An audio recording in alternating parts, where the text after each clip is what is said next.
those spots are taken.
The hearing will come to order.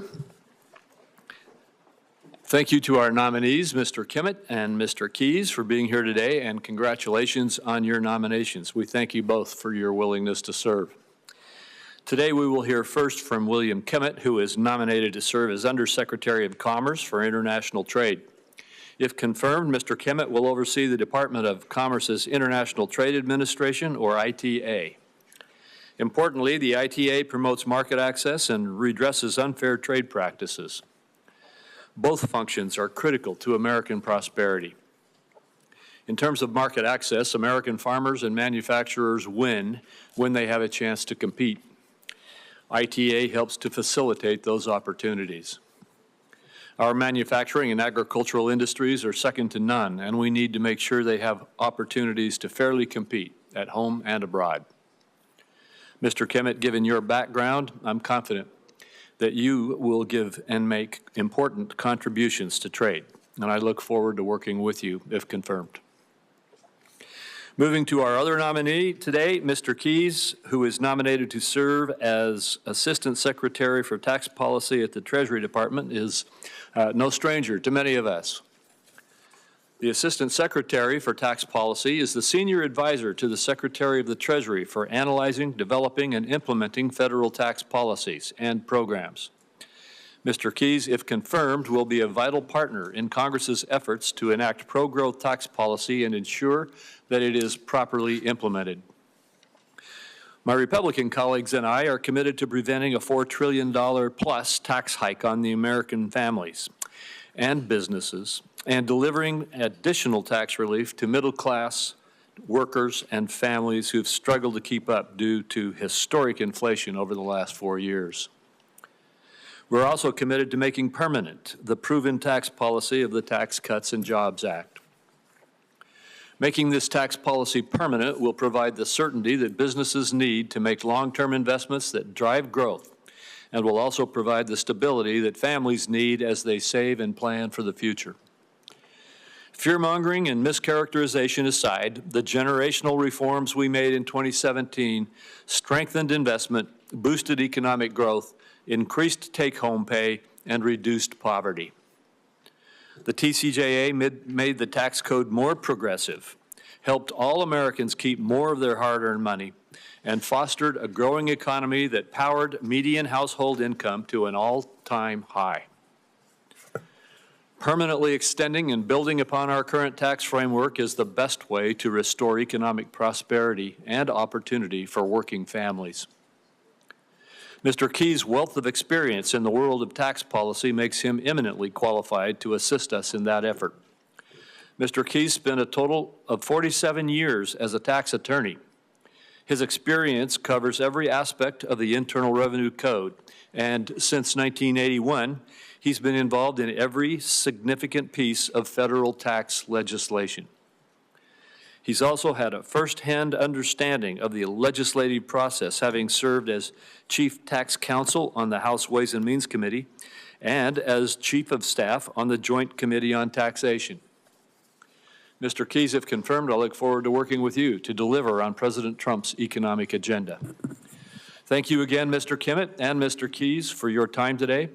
And with that, I turn to Ranking Member Wyden for his opening remarks. Thank you very much, Mr. Chairman. I just want to note, whoever is the parent of that little one in the front row, you have a gorgeous child on your hands. Joining the Finance Committee this morning are William Kimmitt, the nominee for Commerce under Secretary for International Trade, Mr. Ken Kies, the nominee for Assistant Treasury Secretary for Tax Policy. They will make up part of Donald Trump's hand-picked team to run key portions of what I consider to be the most self-destructive, incompetent, anti-worker economic agenda in modern American history. Donald Trump is raising inflation and causing chaos in the markets. And significantly, he admits to be doing it on purpose. The rest of the world is figuring out how to realign without us and leave our economy, workers, and businesses behind. What Donald Trump did yesterday has the look of some awfully sketchy market manipulation.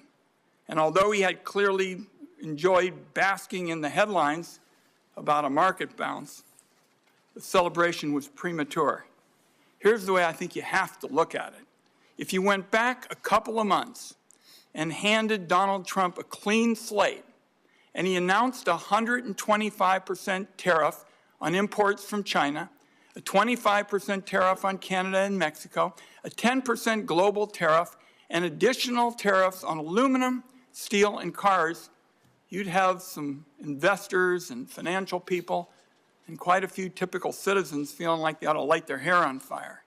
Nothing Donald Trump did yesterday changes the fact that he has started a trade war on a scale we've never seen before, a trade war nobody can win.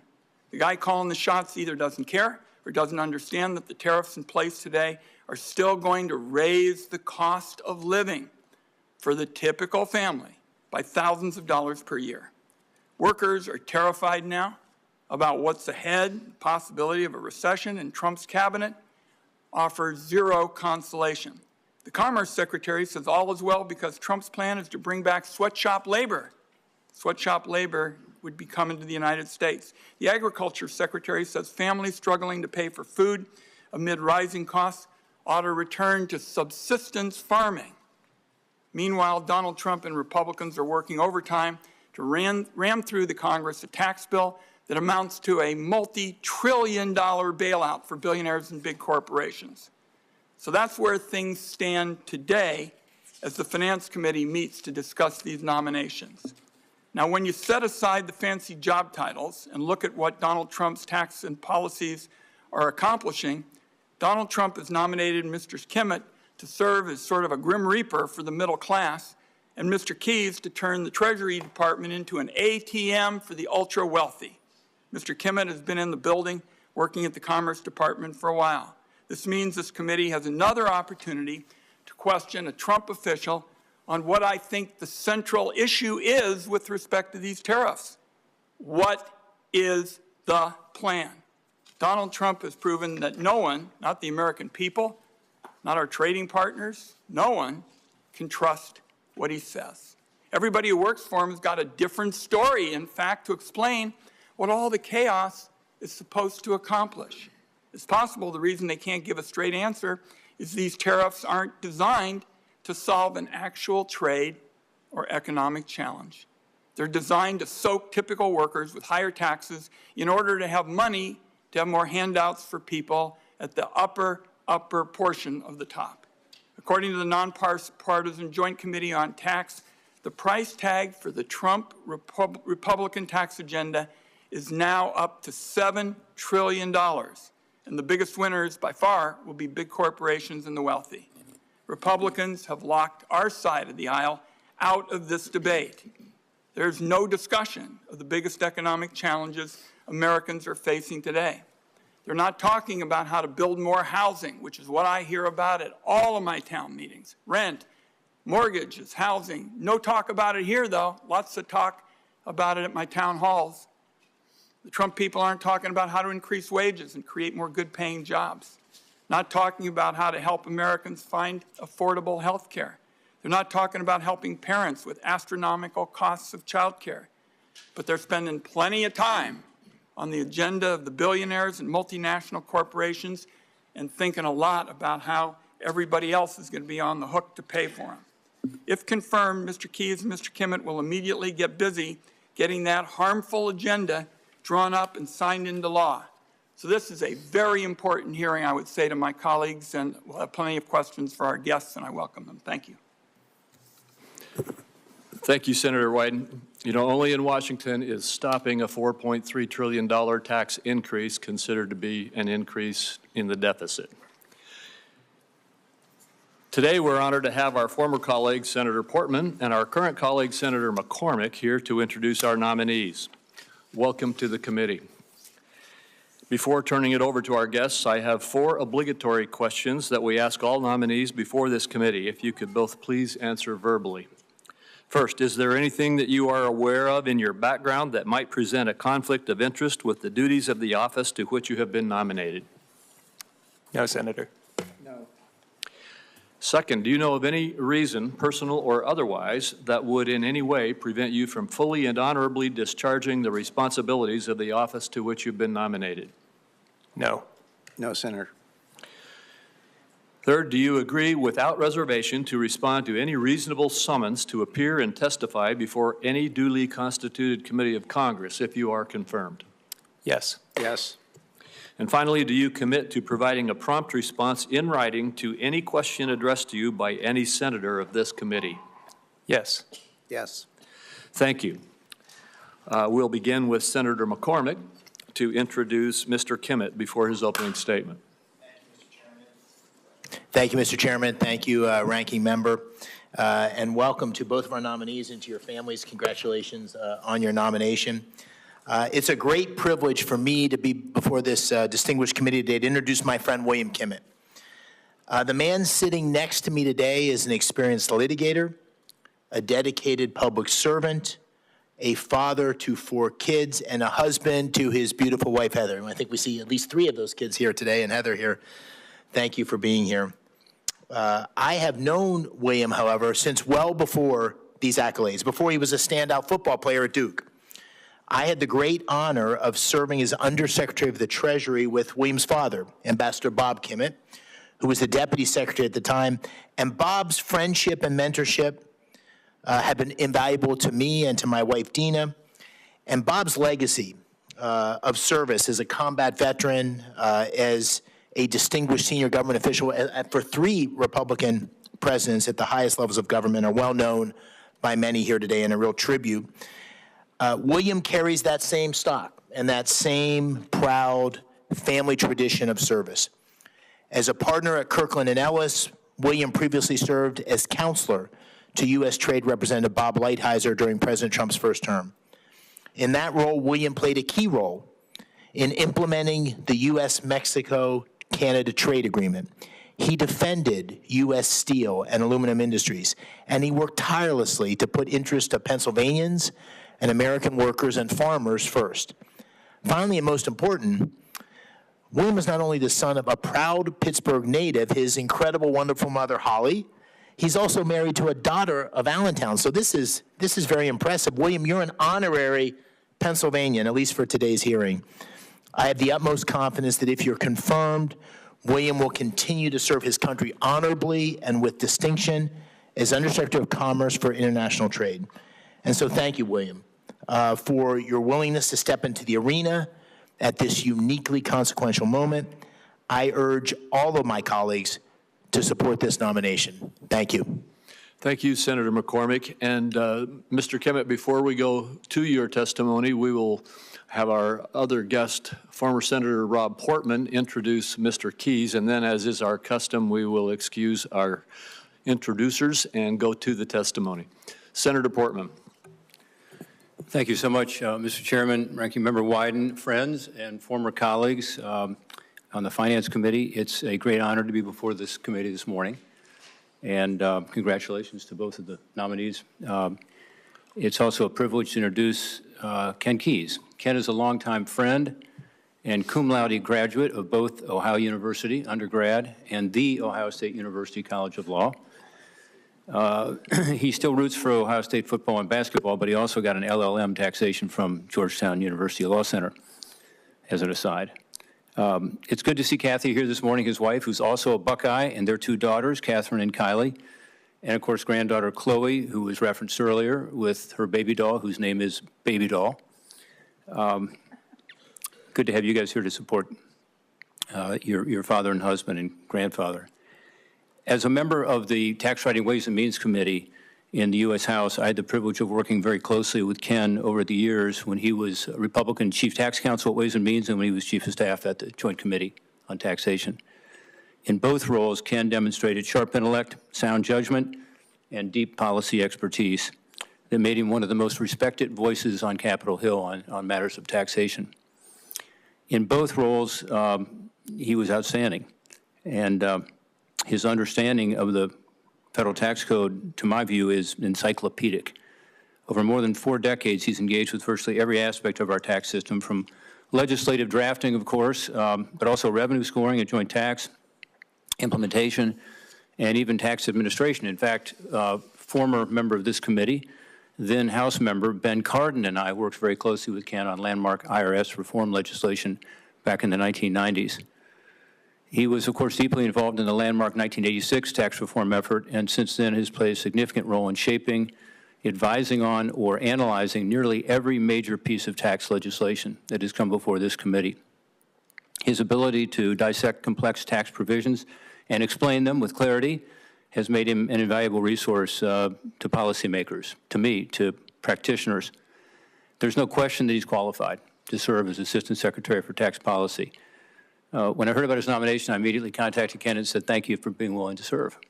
For that reason, his expertise is needed at a time when Congress is preparing to revisit critical provisions of the Tax Cuts and Jobs Act of 2017. This depth of experience, institutional knowledge, and fluency in both tax policy and legislative process will be indispensable. He brings a steady hand and a deep respect for the institutions of government, including this committee, qualities that are essential for navigating the challenges ahead. It's true that Ken is known for his candor and directness, and we didn't always agree on every aspect of tax policy. You're agreeing too readily to that. But in my experience, he was always respectful of other points of view and committed to trying to get the policy right. I saw this firsthand during our time working together in the House, whether leading staff discussions, advising members, or negotiating complex legislative provisions. Ken consistently demonstrated the seriousness, integrity, and intellect that this role demands. For all these reasons, I was very pleased, again, to hear that Ken was willing to step back into public service in order to serve our country during a crucial time. We need good, smart people in government with professionalism, experience, and sound judgment. I believe Ken brings those attributes and skills, and if confirmed, he will serve with distinction, and thus I'm proud to be here this morning to support his nomination. Well, thank you, Senator Portman. We appreciate your being here to introduce Mr. Kies. You were a key part when you were a member of this committee of helping to craft the 2017 Tax Act, and we all wish you were here to help us extend it. With that, we will excuse Senator McCormick and Senator Portman. And again, thank you for being here. And Mr. Kimmitt, we will proceed to your introductory statement. Chairman Crapo, Ranking Member Wyden, and distinguished members of the Finance Committee, it is an honor to appear before you today as the nominee for the position of Undersecretary of Commerce for International Trade. I am deeply grateful to President Trump for nominating me, Secretary Lutnick for his faith in me, and this committee for its thoughtful consideration of my qualifications for this position. I would also like to extend sincere thanks and appreciation to Senator McCormick for his willingness to introduce me today. It is my pleasure to introduce my wife, Heather, who is sitting behind me, and who I thank dearly for her boundless love and support. My daughter, Caitlin, and sons Kevin and Will are also here. Our fourth child, Caitlin's twin sister, Abby, is not present as she has a leading role in a school play that is unfortunately scheduled for right now. Also here today are my parents, Bob and Holly Kimmitt, the two greatest role models anyone could hope to have in life, and I cannot even begin to express my gratitude to them sufficiently in this short statement. I was raised in a family with two unquestioned tenets. One, the dignity and responsibility of public service, and two, immense respect for the United States Senate. My grandfather, Stan Kimmitt, was a proud Montanan who devoted his post-military career to Senator Mike Mansfield in the Senate, ultimately serving as Secretary of the Senate. He passed away 20 years ago, and I can only imagine what he would think seeing his grandson here today before this body that he revered so highly. My uncle Jay Kimmitt served as a professional staff member on the Appropriation Committee for parts of 3 decades, and my aunt and godmother Judy spent almost her entire career in the Senate working for 6 different senators. My Senate employment is quite lacking by comparison and consists solely of 1 summer as a Senate page a quarter century ago. I am proud to continue my family's tradition to heed the call to serve the American people, and I am extremely appreciative of this committee's consideration of my nomination.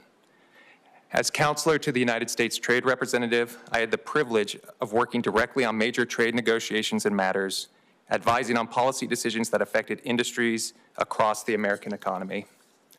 I gained firsthand experience navigating the complex intersection of law, diplomacy, security, and commerce, and worked closely with interagency colleagues, interagency partners, and congressional stakeholders to advance the administration's trade priorities.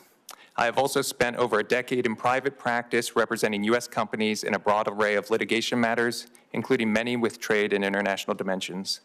I have represented clients before the International Trade Commission, and I have provided strategic advice to clients regarding complex trade and supply chain issues. This combination of public and private sector experience has given me a comprehensive understanding of how trade policy affects real workers, real businesses, and the long-term competitiveness of the United States. If confirmed, I will bring this perspective to every aspect of the job, ensuring that our trade tools are used strategically, our laws are enforced vigorously, and our exporters have the support they need to succeed globally. President Trump has ushered in a new era in U.S. trade policy rooted in realism, strength, and the recognition that for too long the United States has accepted structurally imbalanced trade relationships.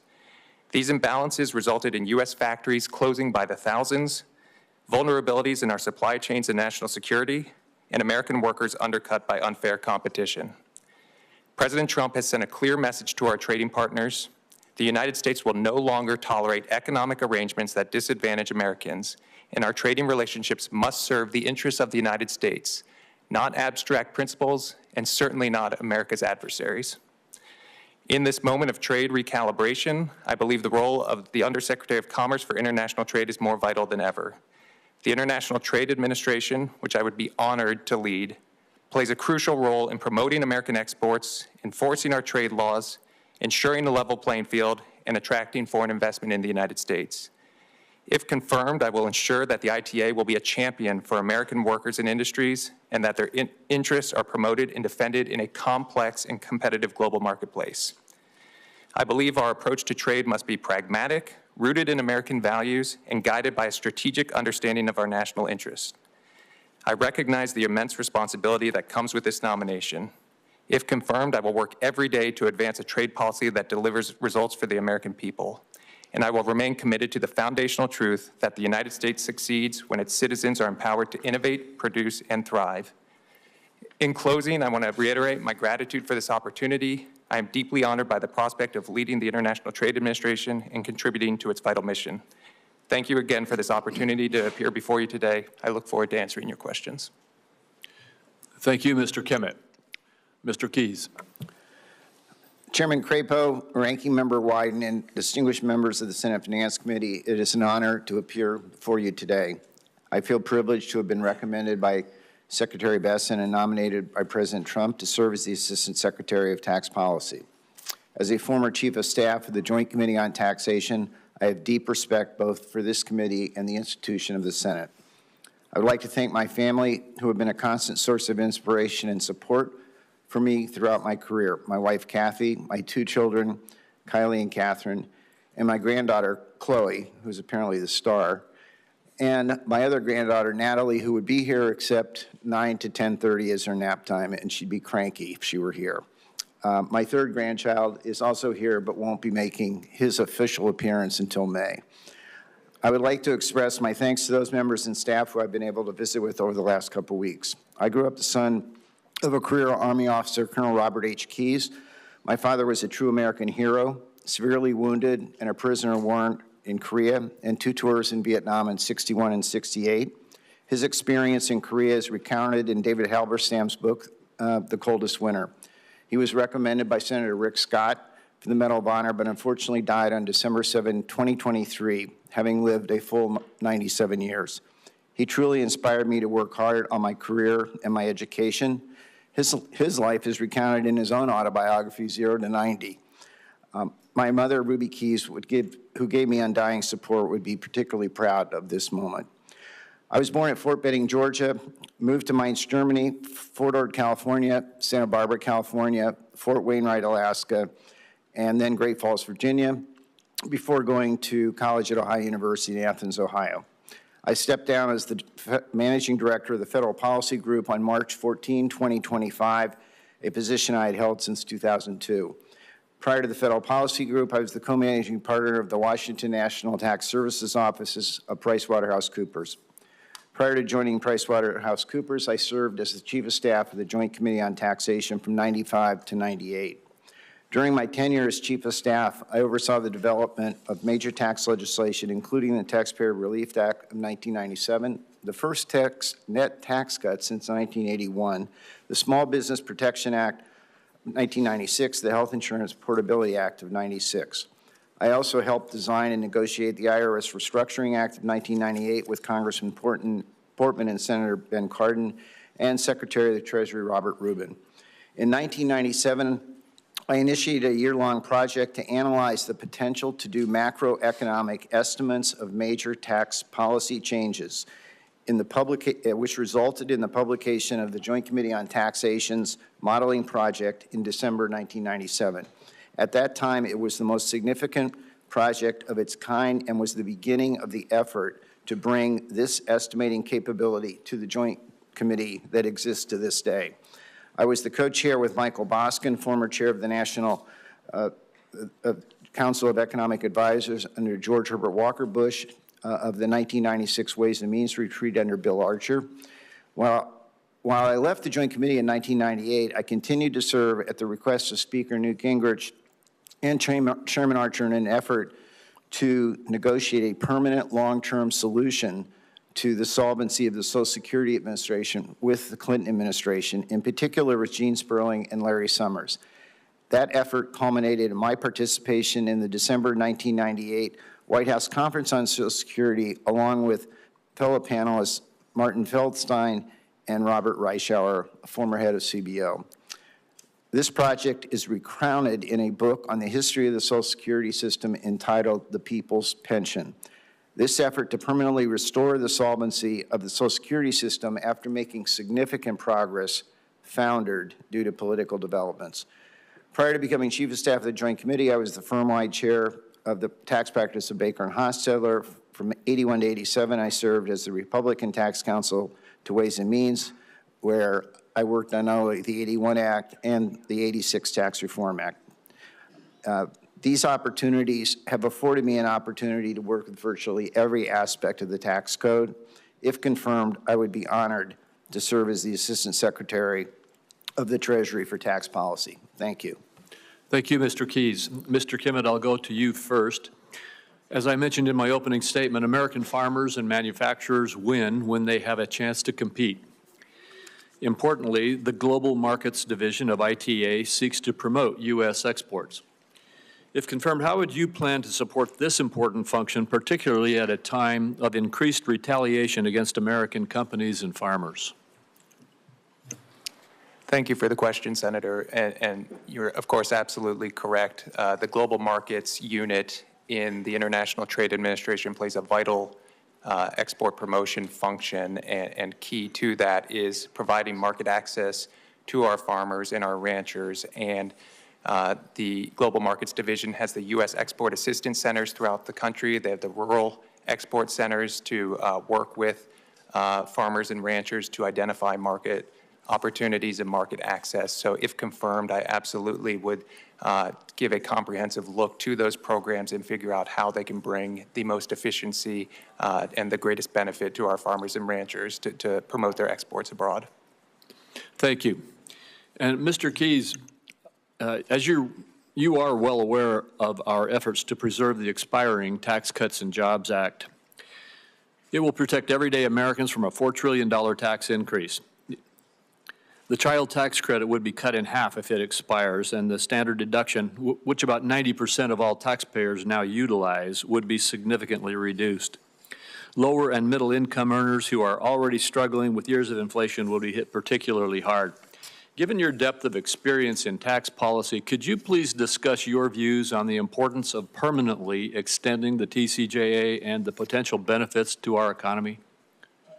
Yes, Mr. Chairman. And let me start by focusing specifically on the standard deduction and the child credit. Those provisions, the standard deduction in particular, was increased dramatically in the TCJA. The revenue associated with that one change was $700. Yes. States know what's best for them. Right. Some states, like Utah, clearly have a preference, and some would go the other way. And I guess my question is, now let me tie that into the next question, is we could see a patchwork, which I suspect. For the whole state of Indiana to be in Central Time with Chicago, which it abuts, and which is 1,000 miles from Boston. And so it wouldn't create a patchwork, it would just create a change in where the line is. And so the first and most important thing is decreasing, eliminating the clock changing, which decreases complexity. And then once we've got that stability, it won't be a patchwork, it'll just be, we know what time it is in Indiana because all of just the way we've accommodated it to with Arizona. Exactly. Right, and if we're honest, we, like you point, we already have these lines, and they do just fine. Exactly. With it. And so, just for the record, I'm a strong advocate to let my state do what they prefer to do, and feel like they know how to make those decisions best. I'm going to use just a little bit of time for actually a very interesting personal question, Dr. Johnson.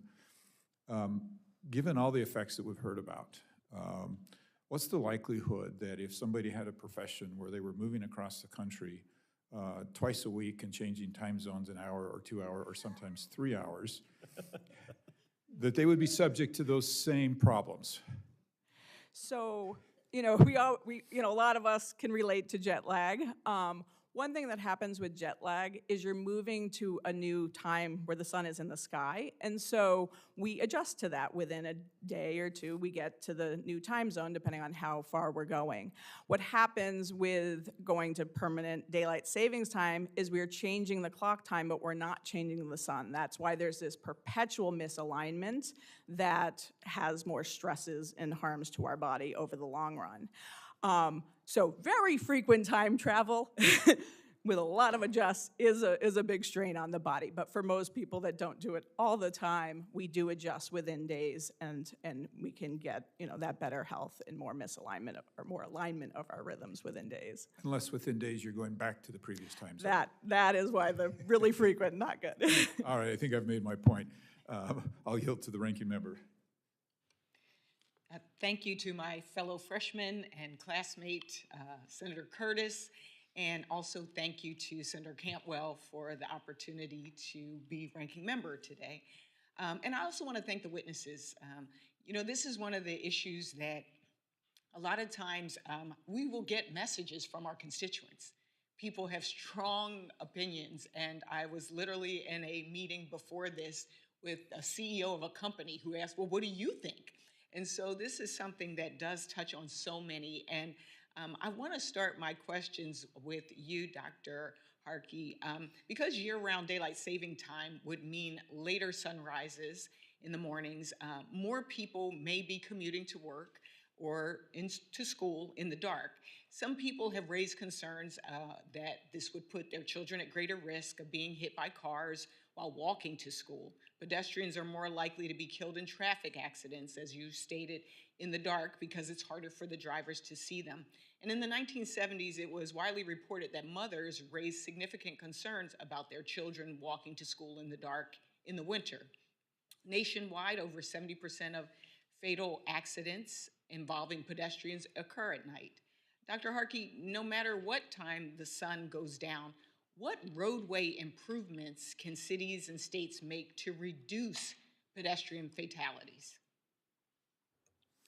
Thank you for the question, Senator.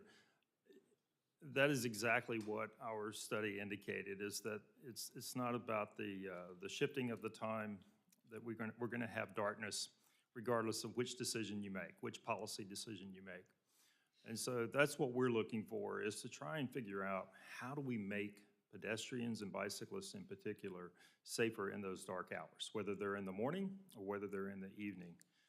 And for most municipalities and county agencies and state DOTs who are struggling to address this issue, there's two key things. One is space. We have to provide the appropriate space, sidewalks, in rural areas that can be separated paths or possibly paved shoulders even. Places for people to walk where they're not in the edge of the travel lane. We also have to take care to provide careful crossings. So we have to pay particular attention to how we're allowing motor vehicles and pedestrians to interact at crosswalks. These can be at intersections, they can be at mid-block locations. So you have to have appropriate crossings. Pedestrians aren't going to walk too far. They're going to make those decisions to cross in the middle of the road sometimes. And so you want to make sure that you're providing adequate crossings where they want to cross. And then you've got to do all you can to provide the kinds of traffic control devices that will increase motorist yielding behavior. So this includes things like rapid flash beacons, which have been shown to increase motorist yielding behavior sixfold. You can build on that, adding simple things like lights that are triggered when a pedestrian hits the crosswalk area. It will light up that crosswalk. You can double the amount of motorist yielding behavior. So these are interventions that have been proven over time, and it's important for state agencies and local agencies to take advantage of those kinds of interventions and get those implemented anywhere that they have pedestrians. Following along on the safety theme, what vehicle technologies can help protect pedestrians when it's difficult for drivers to see them? Yeah, and so this is another important aspect, and this was what builds on the safe system approach, right? Building that redundancy into the systems. You don't just rely on the infrastructure, you also build technology into vehicles that can help with this. Two big things that we've studied. One is better headlights. We're the only group in the world that tests headlights the way that we do on our track. And so we've seen improvements in headlights over the years that increase visibility and provide drivers with additional time. They can see that pedestrian further down the roadway. And so that's a big change, and we'll continue to push for that. The other is automatic emergency braking with pedestrian detection. That also has been shown to work and be very effective at reducing pedestrian crashes in the daytime. And now our testing is really focused on getting automakers to improve those systems to work even better at nighttime. So that's an example of two technologies in the vehicle that can be really, really beneficial. You know, one of the things that I've noticed is that our safety efforts are siloed. You have the Federal Highway Administration, which builds and maintains highways. You have the National Highway Traffic Safety Administration, which regulates vehicle safety standards and investigates defects. Then you've got the Federal Motor Carrier Safety Administration, which oversees commercial motor vehicles and trucking industry safety, all kind of working separately. And I think back to what you were talking about kind of how can we better layer safety measures to help stop deadly crashes? Yeah, you're absolutely right. And so build on top of the separation in the federal agencies that you just discussed. Along with them, you have state DOTs, you have county DOTs, you have city DOTs. And so it becomes quite the web of how you make decisions when it comes to road safety. One of the things that we have to do a better job of is communicating between those agencies deliberately.